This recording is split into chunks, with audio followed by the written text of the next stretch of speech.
Now, before we jump into those problems, we need to first understand that there's actually two different types of arrays. We're going to start with the first one of modern dynamic arrays, which we've seen before.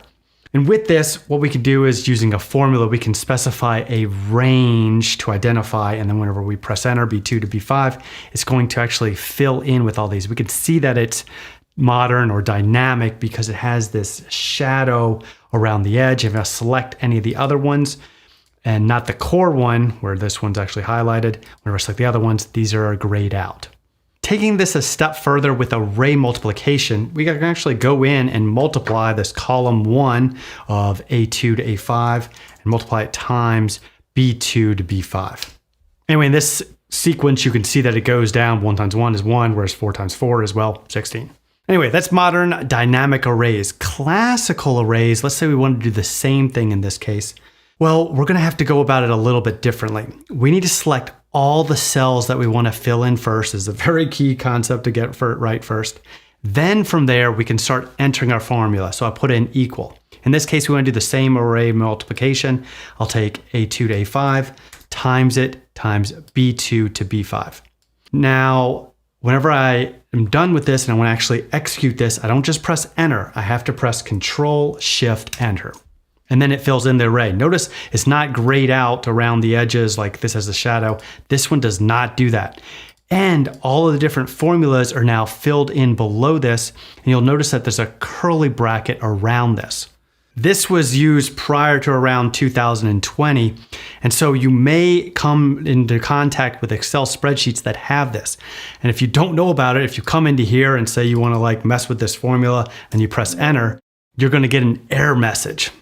But now let's say we have some additional values in it. We'll say we'll add 5 to each of the bottom of these. If I wanted to adjust this array, if I came in here and then change this to 6 for both the bottom and the top and press Control Shift Enter, it's only going to adjust the ones that were previously selected. So now if I want to include this bottom row right here for modern dynamic arrays, it's pretty easy. I can just come in here and adjust this to 6, and this is done. However, for classical arrays, or classic arrays is not classical, I have to actually select all these different cells and then go in and actually enter the formula that I want to enter. If I try and press enter, it's going to give me an error message and I realize, okay, I have to press Control Shift Enter and it'll actually fill in. Anyway, the main point of this is classical arrays are a mess. We're going to be focusing on modern or dynamic arrays for the remainder of this course, but you need to be aware of classical arrays in case you encounter them in the wild. So jumping into our data analysis, we're going to be focusing with the data set that we've been focusing on before, and I've hidden any columns that I don't feel are relevant for our future analysis that we're going to do. Anyway, the first thing we're going to do is find the unique job titles. And for this, we can use the unique function. And this returns the unique values from a range or array.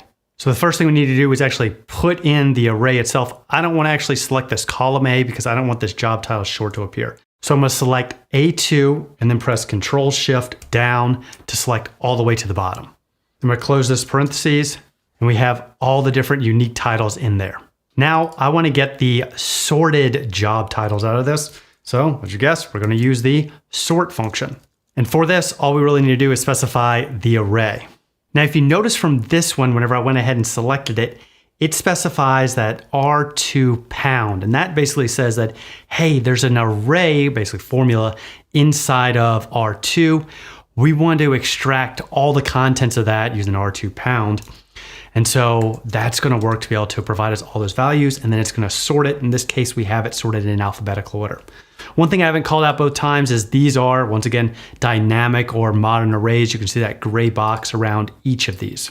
But just to show, this also works by specifying R2 to R11. It's going to provide us the exact same results, but I really like this shorthand nomenclature of the R2 hashtag sign. Now we're going to get into calculating the median salary. And if you recall back to our last lesson on statistical functions, we went through and calculated the average salary for each of these job titles using the average if function. But as I discussed last time, when comparing something like the average to the median, the average in this data set is slightly higher due to those basically outliers of those high salaries around 960,000. So we want to use median. So what are we going to be eventually calculating? And well, that's this table right here, where we sorted our business or job titles themselves. And then we go into actually calculating the median salary based on these different job titles from our data set. Now there's a pretty complex formula going into here. So because of this, we're actually going to break it down step by step, going through each column, explaining how this actual process works in order for us to get to this final value. For this, we're going to be doing it for data analyst only. As we can see, the final value we're going to get to is 90,000, which over here, which are our final results, 90,000. So I'm going to go ahead and delete this to actually start with. Now we need to look for two separate conditions. The first one, we need to look to find, do the job titles here actually match up to this value here of data analyst? And this provides Boolean values back, where we get to this value down here for true. As expected in row 16, we have data analyst. Now, if we scroll down further, we can see that our next data analyst job doesn't have a salary for it. These type of things will throw off our final median function that we're going to actually be calculating. And so we need to basically filter it out as well. So with the salary data set selected, I'm going to then go through and filter this, basically not equal to a blank value. And as expected, we get false values for these blank ones. Now, similar to what we saw in the intro in arrays, where we were multiplying different arrays together, we're going to do the same thing here with these Boolean values. For this, I'm taking that formula and wrapping it in parentheses. It needs to be in parentheses in order to execute properly for the whether it contains data analyst, and then the second condition that the salary can't be blank. Whenever we multiply these two Boolean values together, we get returned back either a 0 or 1. And the only way we get a 1 back is if both these values are true, which is the condition we want to meet. Now for 0 or 1 values, we can actually see if we did an if statement here, if we did a logical test of 0, what is it going to return, whether true or false? So for 0, it returns false, and for 1, we'd expect it to return true. Anyway, we don't want to necessarily return true in this case. We want to return the salary that corresponds to that row in the data set. So I'm going to go ahead and delete this. So for this, we're going to start with that if function itself. Then I'm going to place all the different contents that we saw in that previous V column. Now we want to return the salary, which are these contents right here. So that'll be our value if true. And then if false, we just want it to be false, which we can just leave blank. So now scrolling down, we can see that we have nothing but those values for data analyst. Scroll over just to confirm, 129, yep, data analyst. All right, the last step, we need to go ahead and put inside of our median formula all those contents that we had before. That entire if statement itself to evaluate, so that array that it's going to basically find out for all those salaries for data analysts, and it's going to return back the median salary. Now this also works for other functions. So let's say we wanted to use the mode, we wanted to use a mode if condition. They don't have this available. So we could just plug this inside of mode, and then running this, we can see that, well, the most common value for data analysts, apparently also the median of 90,000. So going back to our data sheet, let's actually go through and step-by-step calculate it for each of these different sorted unique job titles that we did previously. And we're going to be building this step-by-step how I'd normally build a formula. So the first thing we're going to look for are the job titles itself. Do they match to that business analyst? So selecting column A2 and then Control-Shift down to select all the contents of the cell. We want to see if that's equal to this business analyst role right here. And now remember, we're going to be dragging these down to do an autofill. So we need to be particular about how we lock these cells. Specifically, we do need to lock these values right here. And just for safe measure, I'm going to lock the column of this one. Okay, pressing enter. All right, we have our array back, looking for business analyst. And we can see that it's working by what we see down here in row 84. So let's actually do that array multiplication by now filtering out salary that doesn't have values or blanks. So we're going to put another set of parentheses next to it. We'll put in our salary data and that it's not equal to blank. Running this, we confirm that the first value of business analyst that has a salary has a 1. Now we need to wrap this all inside of an if to basically return, instead of that 1, we want it to return the salary itself. So for the value of true, I'm going to put in the selection of the salary yearly. Running this, we can confirm this is again correct. Looking at row 180. Almost done. Just now need to wrap this all inside of a median function. And bam, 85,000. And hopefully we actually locked all the cells properly, dragging it down. Bam, looks like we got all our things. And we slightly messed up our formatting here. So I'm gonna go ahead and put a thick outside border on again to make that right again. All right, so that's how you basically transform any function in Excel that doesn't have that, COUNTIF or AVERAGEIF function or capability into other functions. Now, moving into probably the most complex example that we're going to be using, not only in this lesson, probably in the entire course. So if you get around this, you're going to be good to go for the rest of the course. Anyway, what we're trying to look at here is the count of job postings based on the month that it was posted in. And we're going to be using the SUMPRODUCT function for this. Now, SUMPRODUCT is not anything that you should be afraid of. Basically, whenever we were doing the intro and we were talking about array multiplication, how it went through line by line based on this, and we have our values of 1, 4, 9, 16, 25, line by line. Well, if we were to do the sum product of the values in column A along with the values in column B, we're going to get 55, which when we look at the sum of these values here, we can see that it is 55. So it's a sum of the product of the arrays. So getting back to our example that we're going to be solving, we're trying to aggregate it by these names of these months. If we actually scroll over to the data set itself, the job posted date is in a date time format. So similar to the last example, I'm going to be walking you through column by column by column on how we get to this final value that we're going to be eventually putting into our table here to thus calculate these values for the counts per month. So we'll go ahead and clear these cells to start. And we're going to start first by, we want to extract out the month from this job posted date column. So for this, we can use the text function, which we're sort of jumping ahead because we'll be doing text functions in upcoming lessons, but there's a good little sneak peek. Anyway, we can plug in here something like a date time value. And then from there, we want it to output what is the format text for this. Well, I know that if we do 3 M's, it's going to provide me the shorthand month of this. Additionally, if I do 4 M's, it's going to provide me the longhand month of this. And there's a host of different format codes that you can provide, shown by this table here when I'm looking it up in something like Perplexity, that says that, hey, if you provide certain things like if I provided a double Y, it's going to provide the 2-digit year, and so on for other values. You can also look this up in something like ChatGPT. Anyway, get back to this example itself. I want to actually autofill this all the way through. It's not around any other columns that I can actually autofill all the way down. I don't want to sit here and drag it all the way. So what I can do is select the column itself, and then when it has these basically 4 arrows, I can then drag it where I want. I'm going to drag it right next to here, and then now actually autofill it all the way down. Now that I have it complete, I'm going to just select this column again, make sure I have those 4 hours again, and drag it back to the column it needs to be.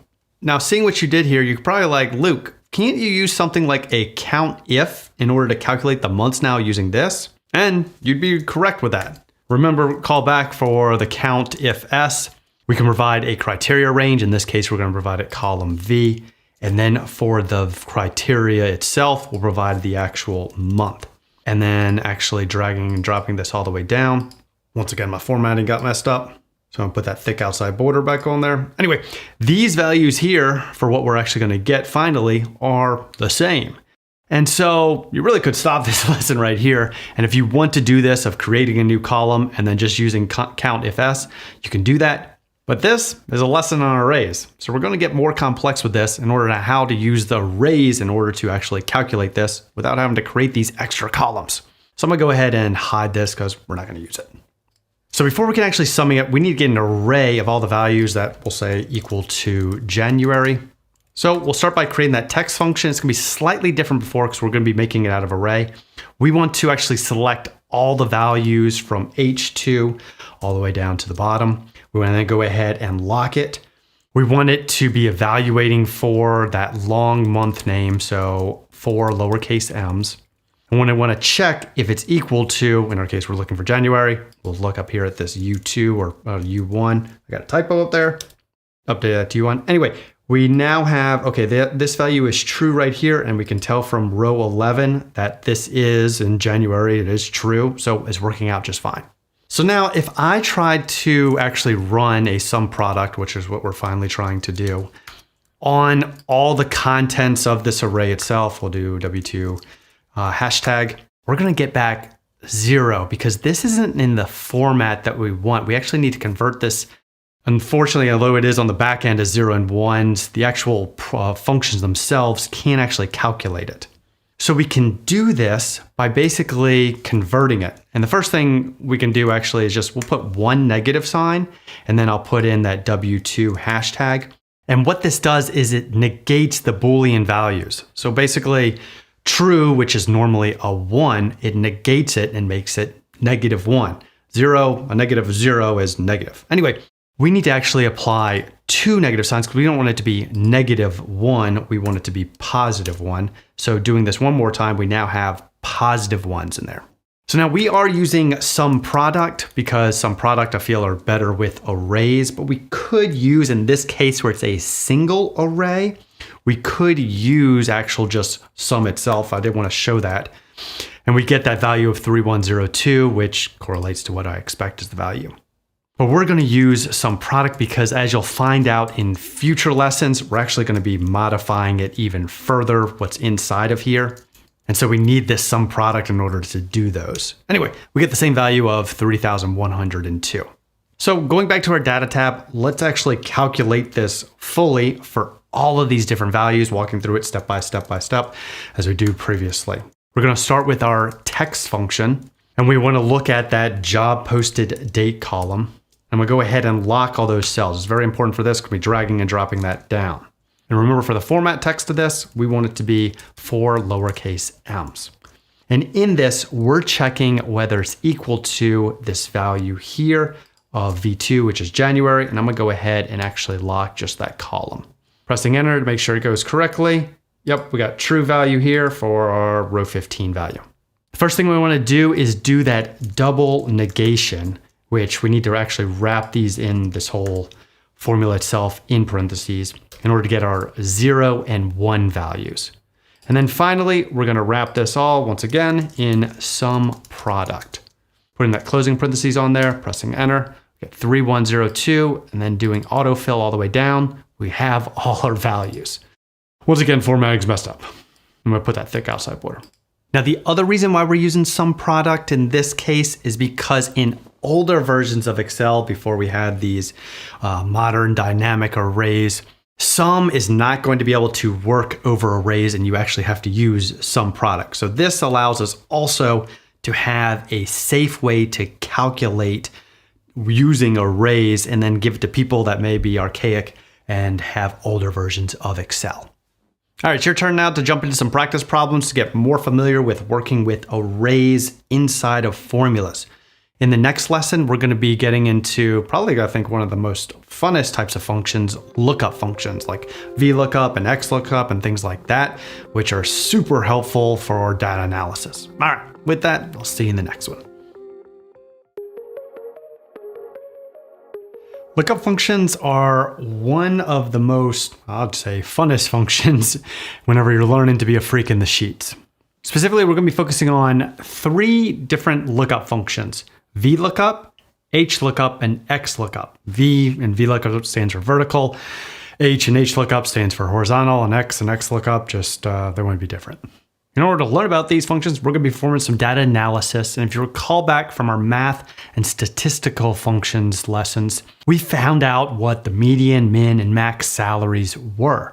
But for the things like the min and max, what were those different job postings that correlated to that? Well, based on the structure of our data set, we can use the VLOOKUP and also XLOOKUP functions in order to find this out. Now, because of the structure of our data, we're going to have to do something different in order to implement HLOOKUPs.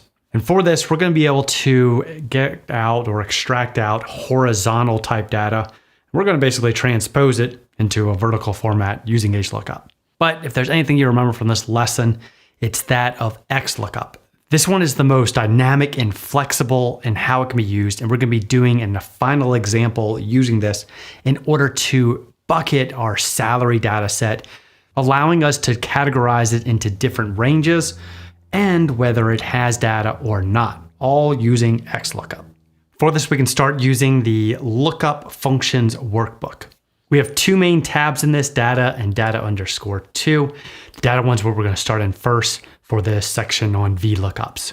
So for this, we're going to be using that job posting data set. I've hidden any unnecessary columns, and we're going to be filling in this table right here. So what I'm trying to do with this is fill in based on this min. As you can see, the formula for min, the formula for max, and the formula for median, where we actually calculate this from the salary year average column.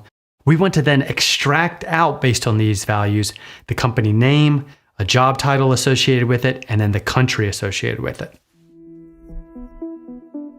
So we're going to start with VLOOKUP first, and VLOOKUP looks in a vertical type format. Specifically, it says it looks for a value in the leftmost column of a table and then returns a value in the same row from a column you specify. So for the first value of this, we want to provide the lookup value. In this case, we want to look up 15,000 from that salary year average column. Then from there, we need to provide the table array. Now remember, for this, it needs to be the leftmost column of the table. We want to get columns M and O. I'm going to select column O because if we start at M and try to go down, it's going to mess up because there's blank in it. So I'm just going to do Control Shift over and then Control Shift down to select all the data and then change this A column to M instead. The next thing we need to specify is the column index number. And right now we're in column M, so that would be the first column. So M and O, we're in the third column. You can imagine if we have a buttload of columns, what kind of problems we're going to run into. So we'll get to that when we get to it. Okay, now they have a range lookup. We're going to leave that blank for the time being. We're just going to execute this formula as is. And for this, we're getting an NA error. If we actually click into it, value not available error.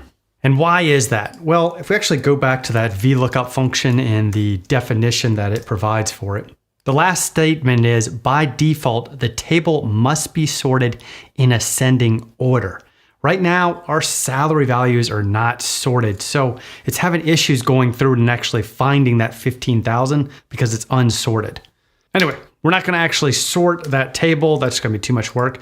We can actually now go into that fourth parameter of range lookup, and instead of doing an approximate match, which was the default, we're going to do an exact match by providing false. In that case, we find that Net2Source Inc. is the company name of the job with 15,000. Now I want to autofill for this, but we need to actually lock some cells real quick. So I'm going to lock this right now by pressing F4. Then from there, we'll drag it down. Now, one thing to note on VLOOKUP, XLOOKUP, and also HLOOKUP, this is just going to return the first value. So in this case of this 115,000, it says it's Volt Technical Resources. However, I do a Control F of 115,000. We'll find that yes, it's at row 19 for Volt Technical Resources, the first one that provides, but it's also in row 42 with Northrop Grumman. So it's only providing that first match. Now, what happens if we wanted to next get things like the job title or the country itself? Well, if I were to put in the first two values, the lookup value and then the table array, what will we put for the column index number? Remember, in VLOOKUP, the leftmost column of the table itself is what we're going to be looking up. But however, columns A and K are even, well, more left of that table. So unfortunately, we can't use VLOOKUP for this, but we will be using XLOOKUP for this. That's why I'm going to recommend it over VLOOKUP, but I think you guys start at the basics first. However, before we get into that, we're going to now shift gears and cover HLOOKUP in order to look up values in a horizontally oriented table. In this case, this is horizontally oriented because we have things like the months across the horizon, if you will. And then we have in the column standpoint, we have the job titles of the different ones of data analysts, senior data analysts, so on. Now the data in this table is calculated using the data from the data tab in order to get the counts of months. And you've previously seen this in the last lesson where we went in that hard example of some product, where we now go through and do some array multiplication in order to find out the different counts for the job titles based on a month. Anyway, for this HLOOKUP, we want to look up based on a month, what is the associated job count for a specific job title.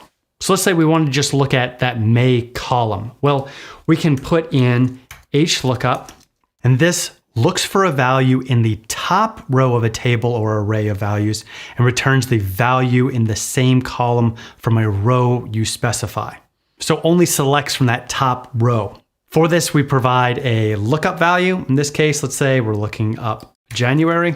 Then from there, we provide the table array itself. We can go and just select this data. Now technically I could select all this data because it's just going to go to the associated column associated with this. So that we included row A doesn't really matter. Then from there, we want the row index number. What value do we want from this January? Do we want data analyst, senior data scientist? So we can just count down what we want. We'll start with data analyst first. So we'll put in, that's the second row in this. So let's try to enter this. And for this, we get 753, which if you go back to this, we're doing Jan, A1 through M7, and then the second one. So why are we getting 753? Well, once again, this has to do with the range lookup. We're doing an approximate match. Similar to VLOOKUP, it expects that these values for that top row are in this case, alphabetical order in order to perform that approximate match. These aren't in alphabetical order, they're actually in chronological order. So instead, we need to specify false. Now, running it, we get the correct value of 982.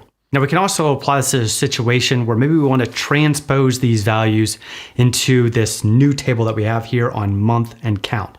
And then up here, I'm going to also just specify what we're looking at. We're going to look at data analyst.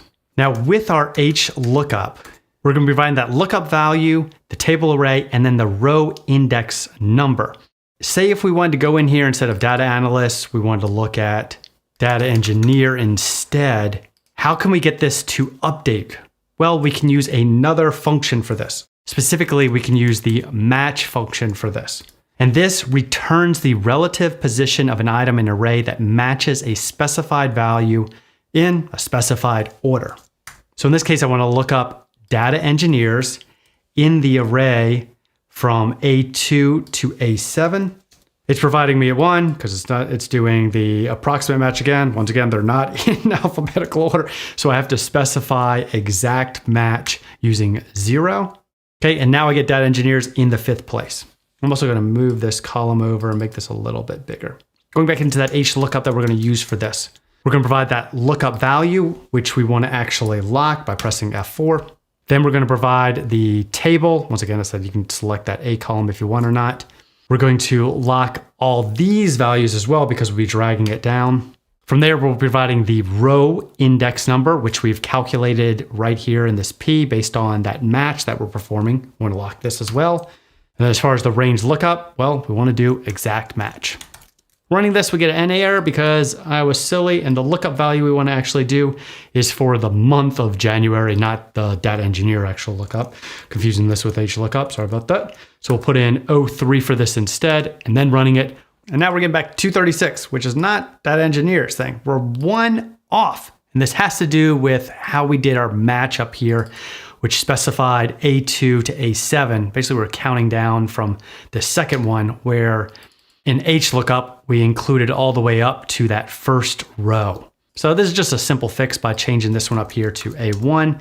And now our values update appropriately. And then I can go ahead and just drag and drop this all the way down.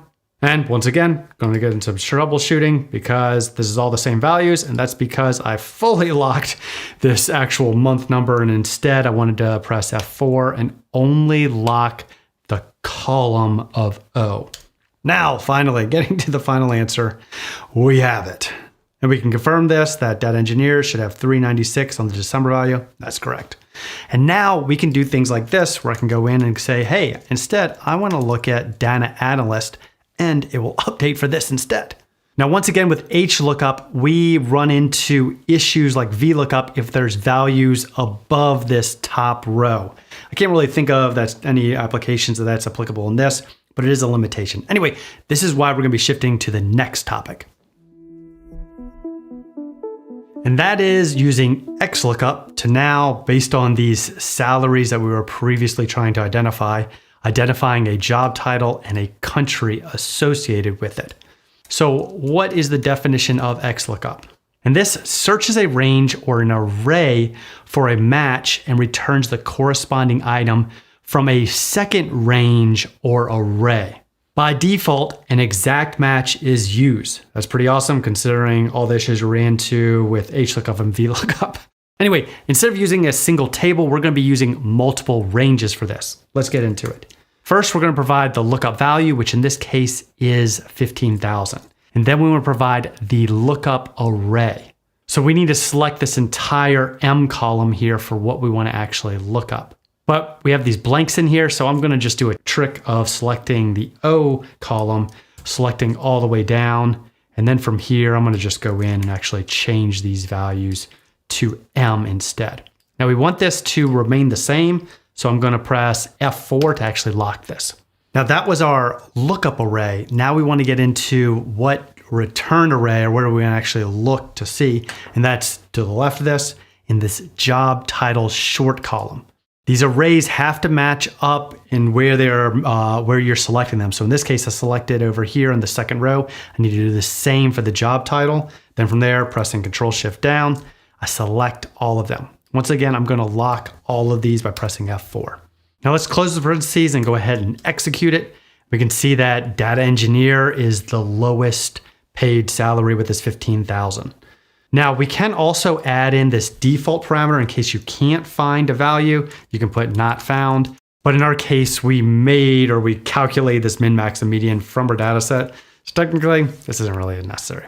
Anyway, let's see what the other job titles are for these max and median. Looks like it's data scientist, and then the data engineer for the median, which is that first one that appears right over here in row 19.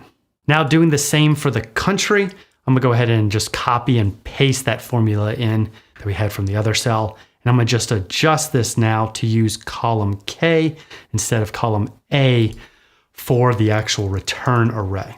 Okay, with that updated, press enter, and we can see Brazil has the lowest one. And what is the highest one? United States, and also the median is United States. All right, we're gonna crank this up a notch, and now we're gonna jump into actually bucketing our salary using XLOOKUP. Specifically, I wanna use this table that I've created in order to properly categorize different values based on this. So in this case, we have this value of 140,000. It's gonna fall into our bucket of 125,000, 200,000. There's no data in this one, so I want to say no data. This one's greater than 200,000, so I want to say greater than 200,000. So for this, we're going to be creating a new column, column Q, and we're going to call it salary year bucket. I'm going to go ahead also and hide this column O for the time being. We don't really need this for this. Now, technically, you already have the requisite knowledge in order to bucket it. I could put in a nested if function similar to below, and it has 1, 2, 3, 4, 5, if you will, nested ifs to go through and basically check each of the different values as it's going through in order to bucket it appropriately. In this case, it correctly categorizes it. And then if I wanted to, I can drag and drop it all the way down. But now this sheet is filled with all of these nested if statements. This is really going to slow your spreadsheet down, so I don't recommend doing this. Also, building something like this, you've now hard-coded in your values into it. And what if you want to change this later? You'd have to update all your formulas. It's a mess. Don't recommend doing it. So I'm going to select all this, Control-Shift down, and then just delete it all. Instead, we're going to be using XLOOKUP for this. Specifically, we need to look up the lookup value, which is going to be the same one that we did before, that M2. And then we want to look up the lookup array. Now I conveniently made this table here that it's providing values at, if you will, the higher end of the bucket. So we're not going to necessarily do an exact match for this. We'll get to that in a second. Anyway, now we want to look at what do we want to return of the return array, which is on the left side of this table. That's the values I actually want to return back in that column. Value, if not found, is not necessarily applicable.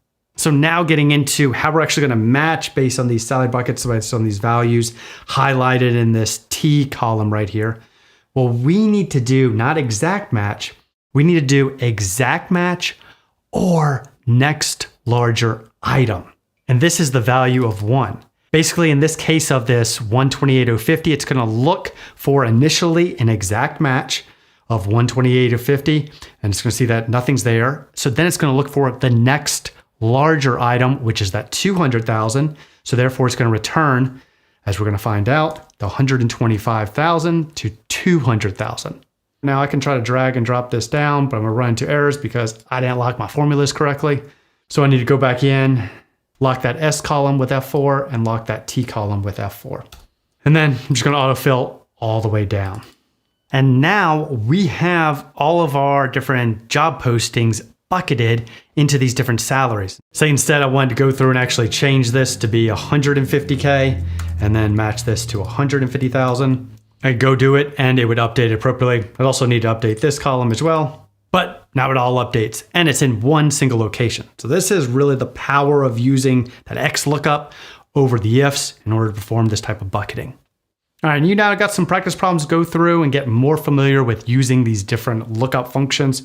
As I said before, make sure you're prioritizing understanding that XLOOKUP. It's the most powerful, but the one caveat to XLOOKUP is that it was introduced around the 2020s. So anybody using, once again, an archaic version of Excel beyond or before this year, they're going to have compatibility issues using this. So that's why you need to also be familiar with that VLOOKUP and also HLOOKUP, which are going to encounter them in the wild. All right, with that, I'll see you in the next one where we're jumping into text functions. Now, I know this is a course on data analysis, but text functions are actually imperative for performing analysis on text data. And for this, we're going to be working in this lesson on a data set of job applicants. And we're going to take it a step further using text functions in order to analyze it. Specifically for our final analysis, we have information on the different skills that each one of these job applicants knows. So we're going to be able to perform an analysis to see what are the most common skills from these applicants.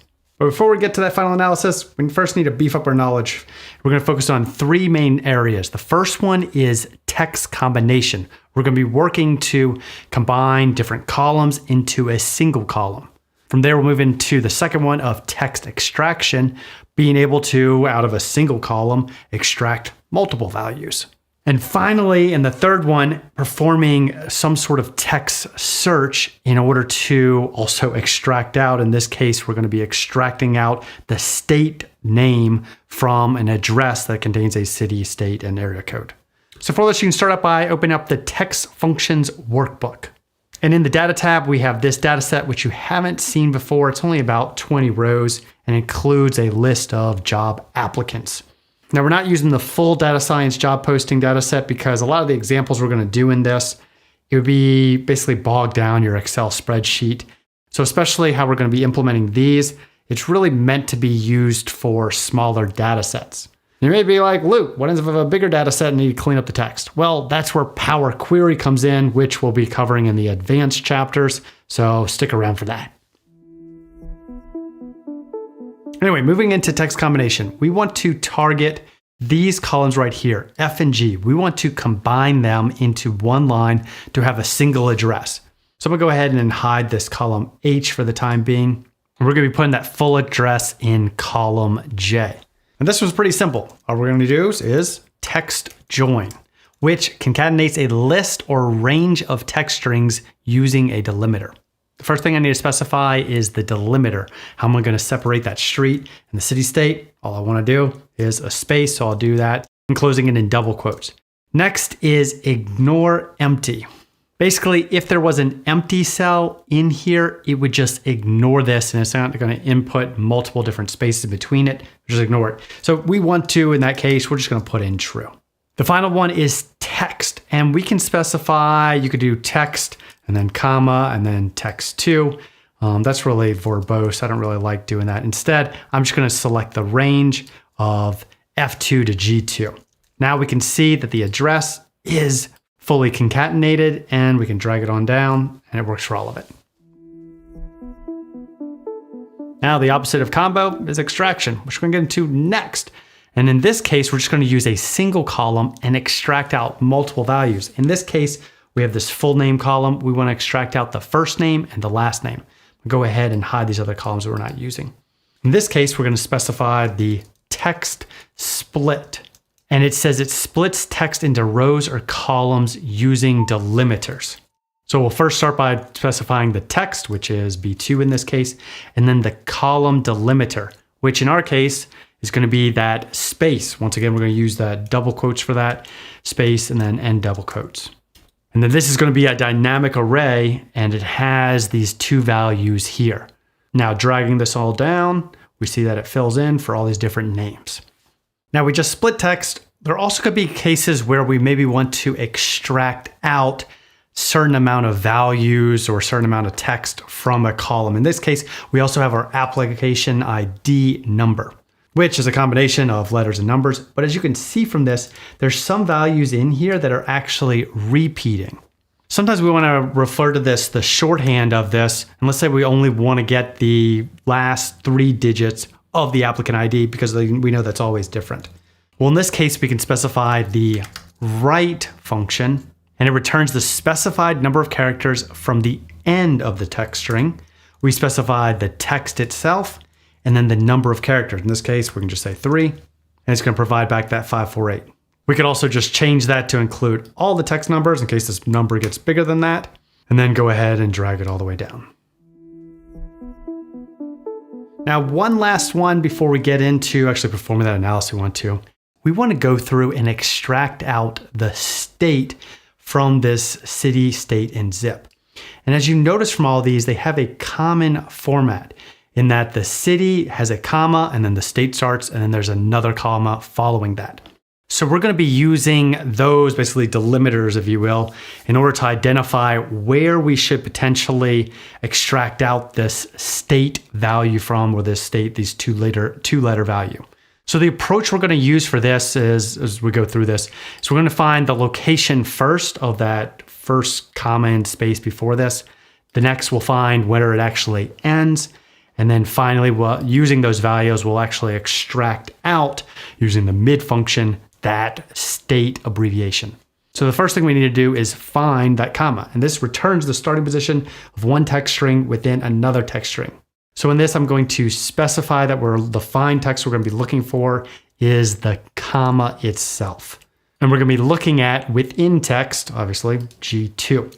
Now we also need to find the second comma in this. And we can use that find function again. Specifically, we're finding that comma, specifying that within text of G2. And now we have the second optional parameter of start number. We want to start from 9, which is the first one we found this in. Running this, we get 9. Now the problem here is because we're starting as an exact number that the comma actually starts, that's why we're getting that back, that value of 9. We need slightly actually bigger than 9. But anyway, we'll fix that in a bit. Instead, let's actually get into extracting out that, or at least trying to extract out that CA of this value, and then we'll fix that issue in cell R2.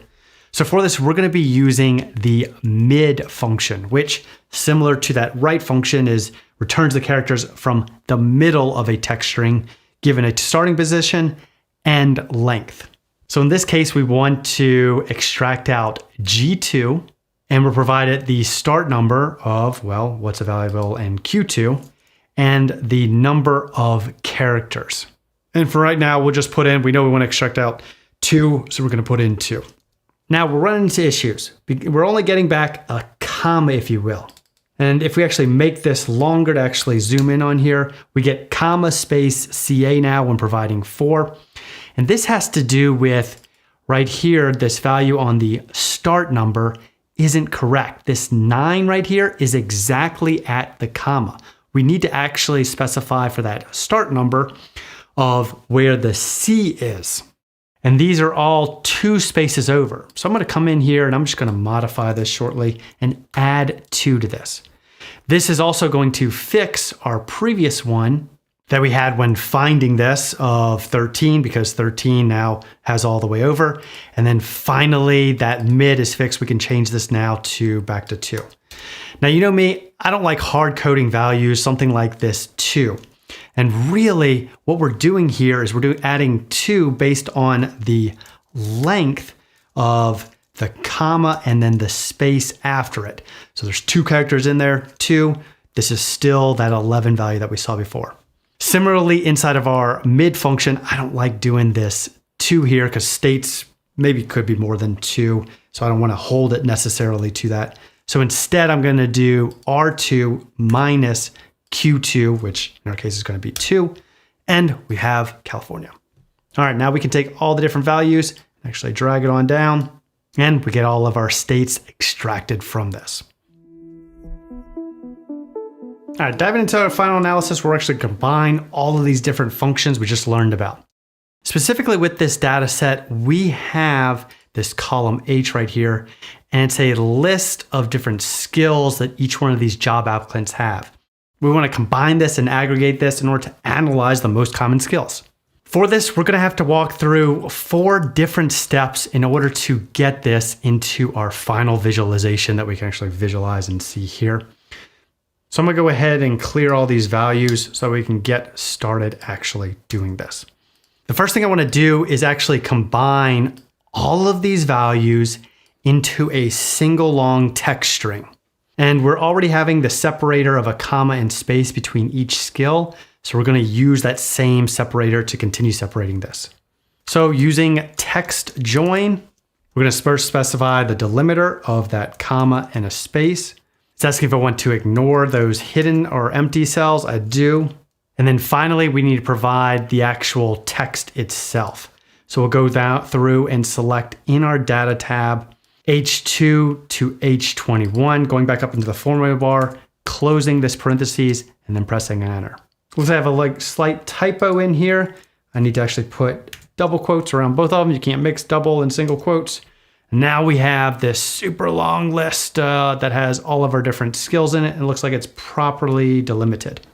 Now that we have all these values in one cell, we can then use the text split function to now separate this into different cells because we're going to want to then move into transposing it next. And for this, once again, the delimiter we're using is that comma and space. Running this, we have all the different values separated out by different cells. So now, almost there, we need to get into making a table right here, basically having skills in the left-hand column and then the counts of those skills from what's above here. So first thing we need to do is get the unique values of this. But if we just run unique on that row 6, we're going to run into an issue to where it actually goes out to the right and actually doesn't get the unique values for all these. So the first thing we need to do is actually transpose, which moving it from horizontal to vertical of that row 6. Okay, so it's now up and down all the way. Now in this case, we want to run the unique function on this to extract out all those unique values. And scrolling down, looks like we have all the unique values. It does have a 0 because we did that row 6. And so when we get to these empty cells over, keep on scrolling over here, it records as 0. I'm fine with that for the time being, and we'll continue. Last thing we gotta do is use basically a count if to count these different skills based on whether they appear or how often they appear in this row of 6. So I'll type in count if. We need to specify the range first, and we'll do 6. I want it to stay there because we're going to autofill down, so I'm going to F4 that. And then from there, specify the criteria, which is going to be a 9 Kafka. Okay, so 3 values for that one. And then dragging this all the way down. Bam! Got this all filled in. All right, the last thing we need to do is actually visualize this because we want to visualize these skill counts. Select the area that we want. We're going to go in and insert in under recommended charts. You can do a bar chart, but I'm more a fan of horizontal bar charts, especially when we have text values. And we need to be able to see all the different names. So I'm going to have to expand that out a bit. And then I'm going to change this title up here just to something like skill count of applicants. And bam, now we can see things, some trends out of this that a lot of people are claiming to have experience with Databricks, which that's unusually high. That's probably something I want to investigate for this, but a good little thing that we actually can analyze and see from this analysis that we did. One minor note, I would normally go through and actually sort this from high to low. And you can definitely do this. You'd have to copy and paste the values over. You wouldn't be able to use these values right here and sort and filter them because we're using this modern or dynamic array to find these unique values. So that's definitely an option if you want to do, and I definitely would recommend you do something like that before sharing some sort of visualization like this. All right, you now got some practice problems to go through and get more familiar with these text functions, which, like I said, are imperative for data analysis. In the next lesson, we're going to be moving into our last one in this chapter on formulas and functions on date and time functions. With that, I'll see you in the next one.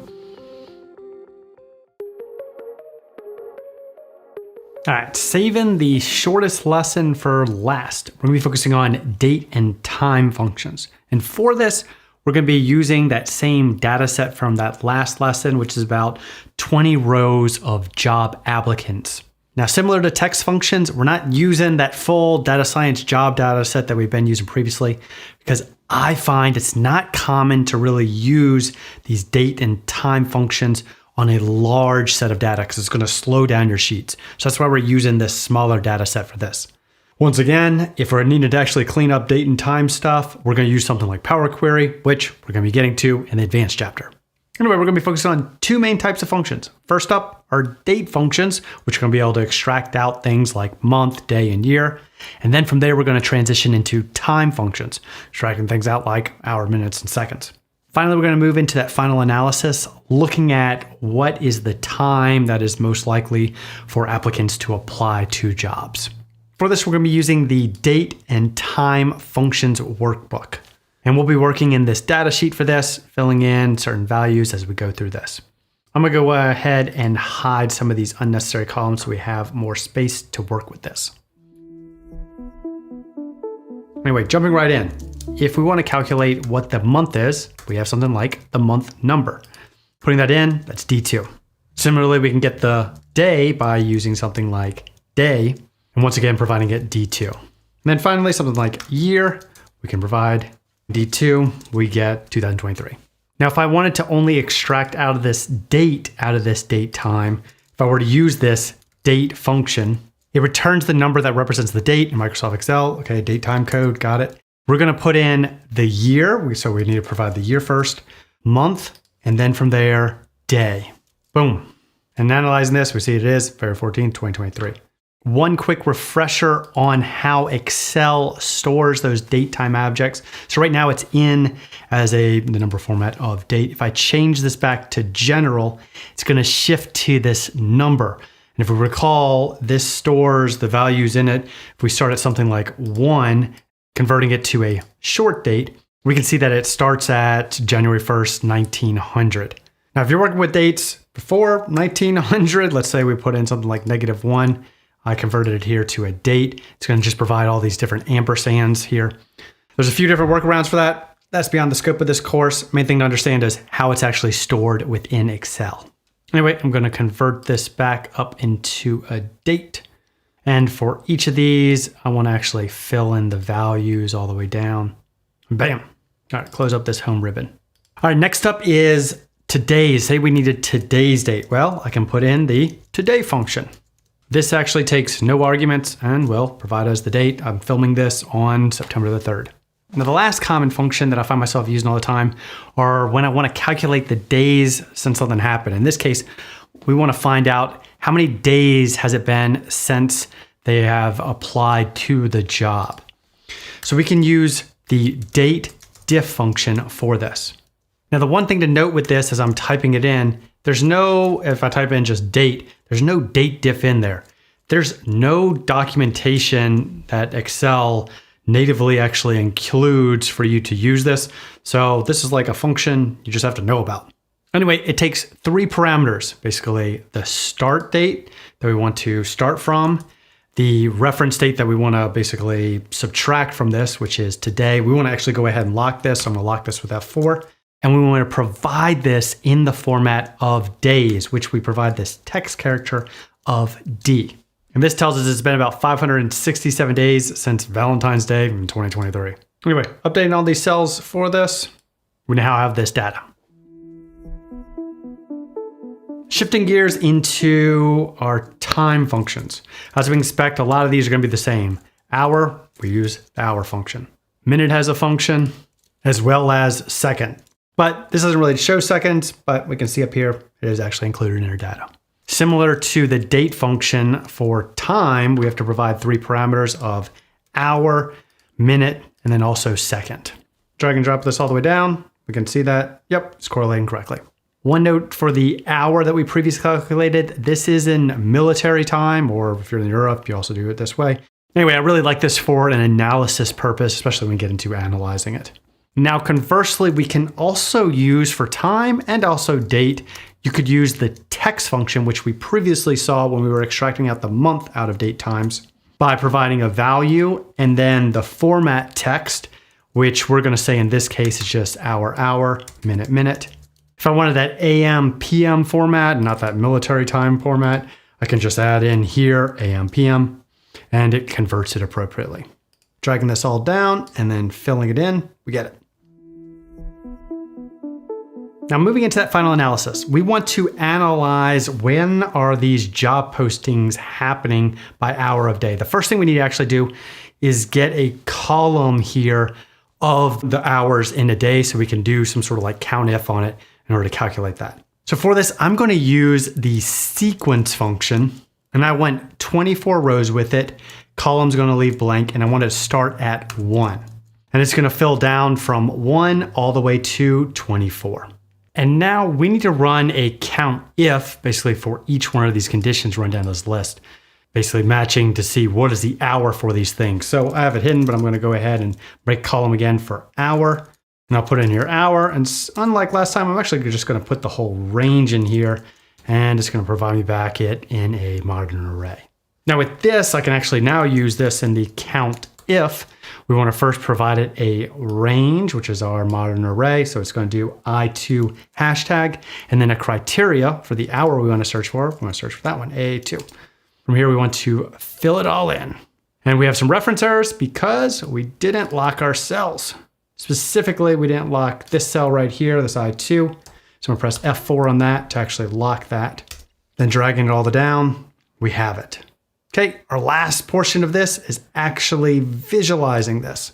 So we're gonna go in, select all that data, go to Insert, go to Recommended Charts, and I'm more of a fan of column charts with this type of data. So I'm gonna go ahead and put this in, and I'm gonna change this to job postings per hour. And bam, now from this, we're seeing that basically people are applying during normal working hours. And apparently they're waiting until the end of the day to actually submit their job applications, maybe to get in before a deadline or something. All right, this is the last lesson on functions and formulas. In the next chapter, we're going to be moving deeper into understanding how to actually make these different visualizations. I've only been showing you a sneak peek at it right now to get you familiar with how to easily create it, but we're going to go into a lot greater detail coming up next. Now, we spent almost 9 lessons on these functions, and it's because I feel functions are one of the most important things to understand about Excel, because it also transfers to other portions. Specifically, we're going to be learning more about the DAX language in the advanced chapter, and we're going to apply a lot of our knowledge that we already know about these Excel functions to DAX functions. They're very similar. Anyway, you got some practice problems to go through and work in order to understand better how to use the date time functions. And from there, we'll get into that chart chapter. With that, I'll see you in the next one.